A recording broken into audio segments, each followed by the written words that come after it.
Hello mga idol, sa video na to susubukan sana natin yung mga bagong kawil natin, yung heavy duty. Kaso nadisgrasya tayo, nadulas sa ilog at na-fracture yung scapula natin. So ngayon guys, magdadagdag tayo ng kawil. Malakas ang ulan doon, surong ang tawag namin doon pag dito sa Apayao. Kaya bibilisan natin at ano na rin tayo, titignan natin kung may pain pa yung iba. Kahapon nagtry tayo ng alimango. Nagtry tayo ng yung alimango, yung malalaki. May nakita kasi tayo sa market kaso walang kumagat. Hopefully ngayon meron.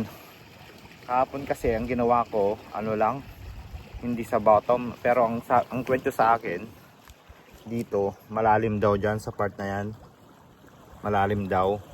At yung unang huli ko ng igat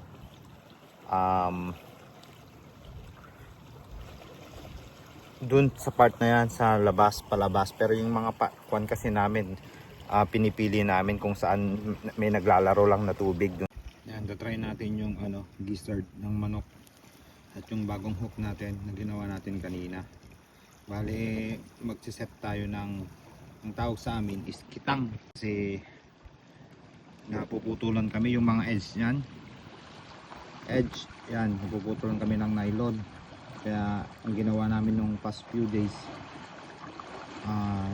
ano lang, yung sa ibabaw lang, hindi malalim yung namin, yung pain. Pero ngayon, papainan namin ng lakas ng agos, oh.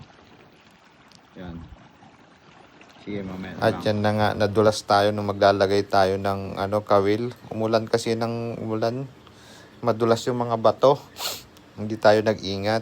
At yun nga, ang unang finding sa akin ay dislocation lang.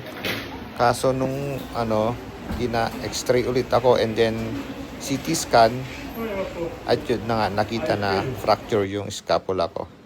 So isang buwan ulit ito. Thankful lang kasi hindi yung ulo ang nabagok.